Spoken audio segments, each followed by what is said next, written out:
Hi guys, welcome back to my channel. তো আজকে আমাদের নতুন বাড়ি, সেটা কেমন হচ্ছে সেটাই আমি তোমাদের সাথে শেয়ার করব। আর আমি আমার নতুন বাড়িরই যে উপরে দাঁড়িয়ে আছি। তো এই দেখো আমাদের নতুন বাড়ির কাজ কতদূর হচ্ছে। তো আজকে এই সিঁড়িটা কেটেছে, একদিনে অনেকটুকুনি কাজ করেছে। তো এই সিঁড়িটা কমপ্লিট হয়েছে। তো মিস্ত্রি ঠিকঠাক আসলে তো কমপ্লিট হবে। তো এই ওয়ালগুলি এখনও হয়নি, কিন্তু ভিতটা গাঁথা হয়ে গেছে। আর দুটো কলম করা হয়ে গেছে, দুটো কলম দেখতেই পাচ্ছ বাকি আছে। আর এই সামনের এই জায়গাটা দিয়ে লম্বা বারান্দা হবে। তো আর কিছুদিনের মধ্যে বারান্দাটা হবে। এইখানে 3-4 দিনের কাজ, এখানে বারান্দা হবে। তো আস্তে আস্তে একটা একটা করে হচ্ছে।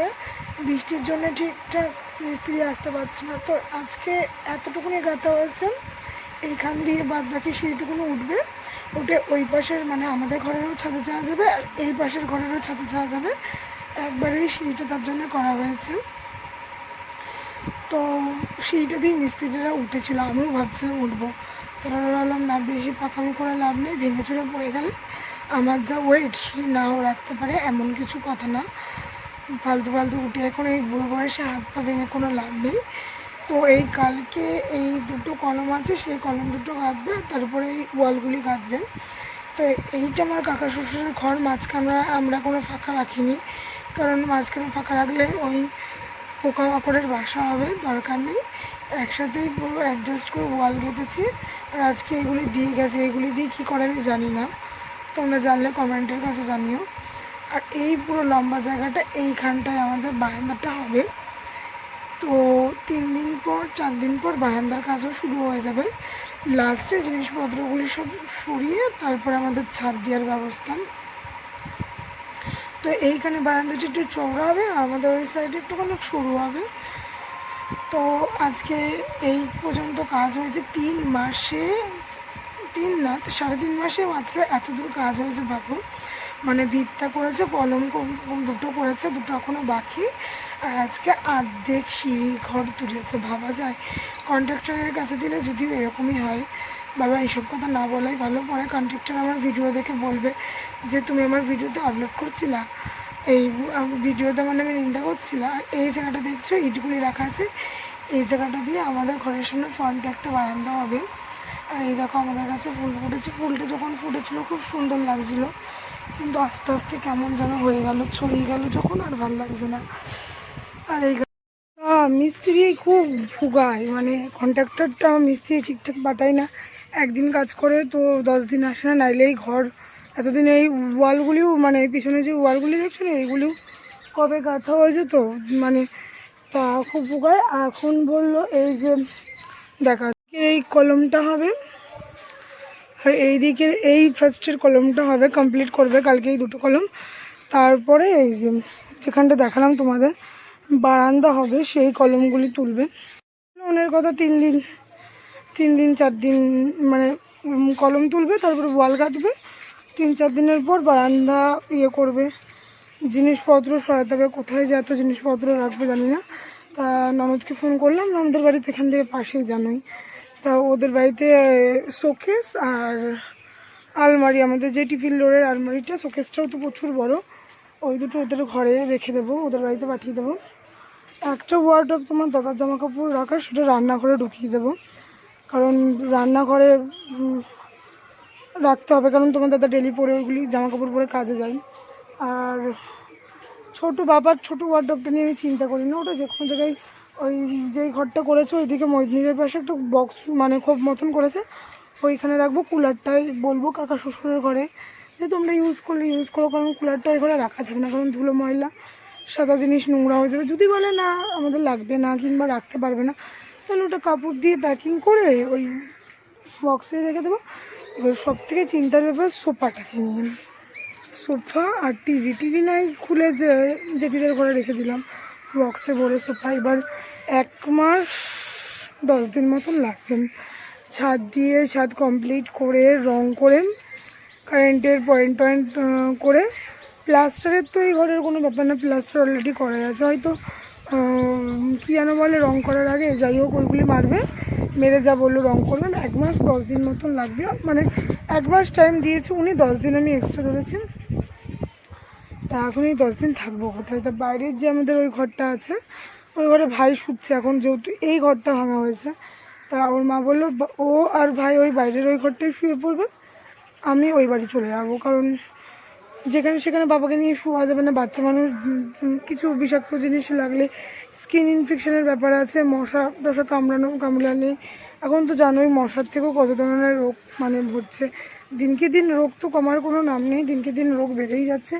আর তার থেকেও বড় কথা, ওর তো একটা প্রপারলি যত্নর দরকার আছে। যখন মানে 2 ঘরের ছাদ একসাথে হয়ে যাবে তখন তো সেরকম কোনো কাজ নেই, মিস্ত্রিরাও আসবে না।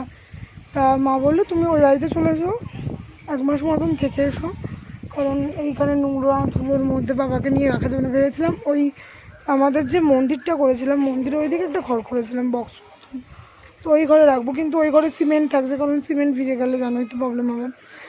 আর নিচে বলেছি একটা রান্নার জায়গা বক্স মতন করে দিতে, জানি না কি করবে, সে দাদাকে একবার মনে করিয়ে দেবো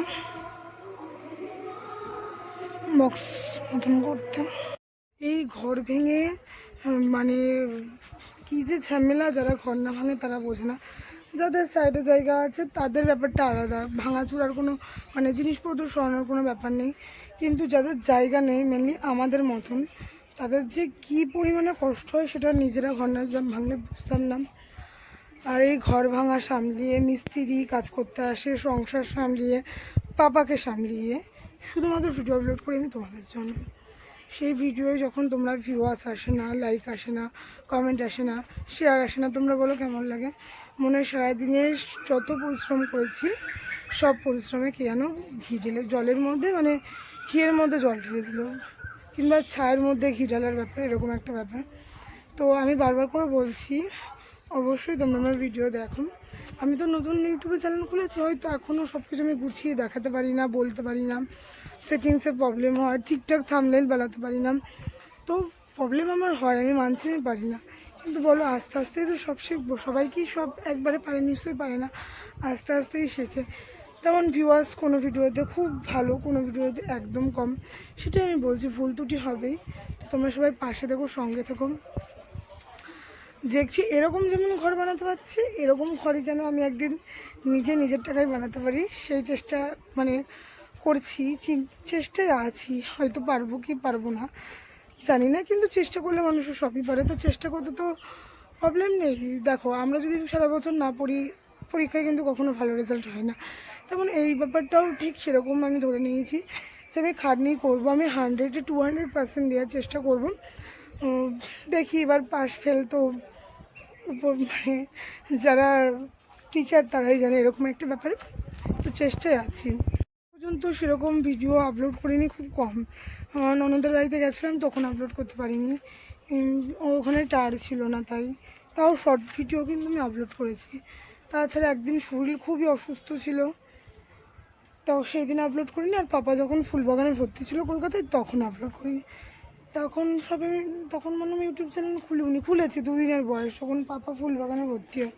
তাছাড়া কিন্তু আমি প্রত্যেক দিনই ভিডিও আপলোড করি। তো তোমরা প্লিজ পাশে থেকো, সঙ্গে থেকো। কারণ তোমরা যদি একটুখানি না সাপোর্ট করো না, আমি কিন্তু একদমই এগোতে পারবো না। আমি 100-এ 100%, 200% দেবো, বাট তোমরা যদি একটু সাপোর্ট না করো পুরোটাই কিন্তু বেকার। তোমাদের যাদের নিউবর্ন বেবি আছে তারা জানো, মানে বেবিকে নিয়ে ট্যাকেল করে যেমন আজকেই দেখো ওকে ওটস খাইয়েছি, মাছ দিয়ে ভাত খাইয়েছি, ফলের রস খাইয়েছি। তো ওকে একটা সিস্টেমে আনতে, ওর কেয়ার করতে হয়, ওকে স্নান করানো, খাওয়ানো, ঘুম পাড়ানো, প্লাস সংসার থাকে, প্লাস মিস্ত্রিরা কাজ করছে, সেই একটা ঝামেলা। এই কন্টাকে দিলে খেতে দিতে হয় না ঠিকই, খাওয়াটা মেন কথা না, ধরো চা দিয়া, টাইমে শরবত দিয়া, জল দিয়া, প্লাস ওরা যে আমাদের তো এই দেখো উঠোনটা একদমই ছোট্ট, তোমরা দেখতে পাচ্ছ এই জায়গাটার মধ্যেও ওরা মানে যেখানটা বাইক, ওরা অতটা পোর্শন দিয়ে পুরো মশলা মাখায়।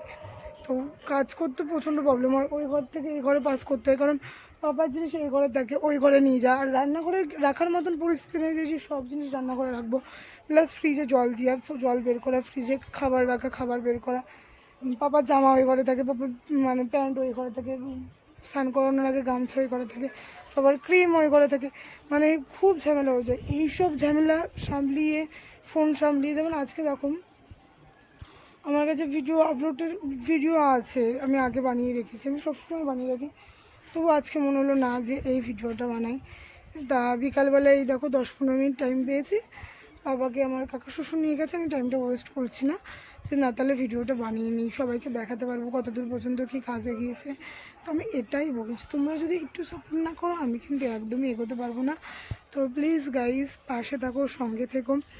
আমি হার মানছি না, আমি ভিডিও আপলোড করবো, ভিউজ আসুক কি না আসুক, তোমরা প্লিজ আমাকে মানে একটু সাপোর্ট করুন। প্রতিদিনের মতন আবারই বলছি, যারা যারা আমার ভিডিও দেখো বাট আমার চ্যানেলটা সাবস্ক্রাইব করোনি, তারা প্লিজ আমার চ্যানেলটা একটু সাবস্ক্রাইব করে দাও, ভিডিওটা লাইক কমেন্ট শেয়ার অবশ্যই করে দিও। পাশে থেকো, সঙ্গে থেকো, তোমরাও সেফ থেকো, ব্যাস এইটুখানি।